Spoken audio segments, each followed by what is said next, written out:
The Szekler-Attacked Fort is the pride of Odorheiu-Secuiesc, an elder witness of days of old. The once magnificent walls today are penetrated by the roots of the trees, while the once proud bastions have also been devoured by time. Once a strong fortress was standing here. Let us travel back in time to take a virtual walk within the Szekler-Attacked Fort, a fort which many centuries ago was guarded by Szekler guardsmen. Darabontok, utána mindul! The fortification was built on the northern border of the medieval city of Odorheiu-Secuiesc, first a fort of voivodate, then a principality rank. It was built on the spot where presumably the royal mansion from the age of Árpáds has been standing, a mansion giving also the name of the city. This was replaced by a Dominican monastery in the second part of the 13th century. At the end of the 15th century, István Báthori, voivode of Transylvania and ruler of the Szeklers, planned to build a fort next to the monastery, but he could not succeed because of the resistance of the Szeklers. The fortification, as we know it today, was built after the Szekler Rebellion of 1562. The regular four-tower fortress was given the name of Szekler-Attacked Fort in the memory of the rebellion. The fort was surrounded with board fence and foss filled with the water of the Turnava River.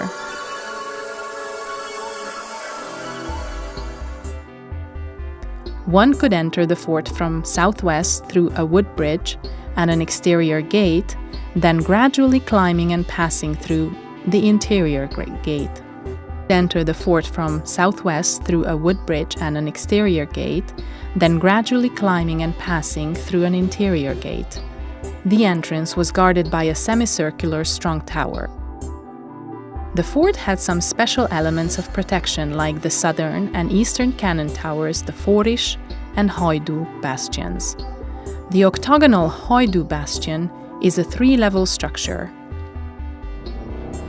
With the gun emplacements of its ground floor and walls filled with earth, it shows characteristics of a bastion, while the two upper levels reveal characteristics of late medieval artillery towers. The levels are separated by wooden floors, while the tower is covered by a pyramidal helmet. The smaller Banfi bastion next to the entrance is a typical product of Italian military construction. It got its name from one of the two captains, Farkas or Pál Banfi. This three-level structure was also roofed. On the northern part we find the largest and youngest element, the Telegdi bastion, built in the 1620s under the leadership of Ferenc Kornis, being named after Mihály Telegdi, the captain of the fort, between 1567 and 1571. Within the so-called Füles bástya were the casemates with cannons.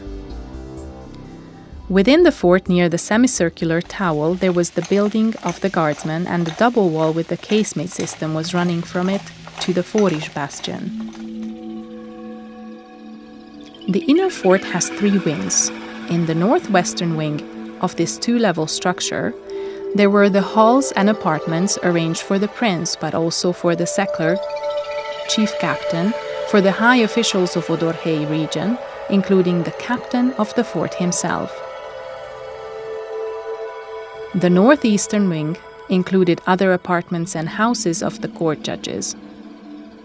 The southeastern wing, transformed from the monastery church, had preserved its medieval character even up to the time of Balázs Orbán.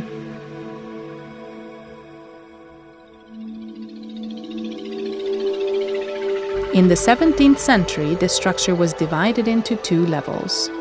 Besides the secular spaces, there was a reformed chapel as well. The interior yard of the palace was encircled with an open colonnade on the ground level.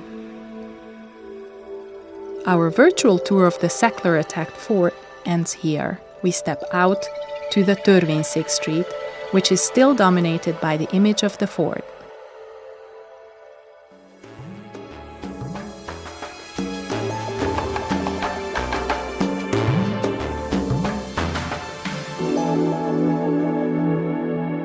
The bastion once razed to bridle the Szekler's won't be rebuilt anymore, nor will the palace within the fort, but there is hope and will to save the walls from total destruction, and for the fort to regain its rightful status and role in the life of Odorheiu-Secuiesc. It is time that the fort has not only a past, but also a present and a future.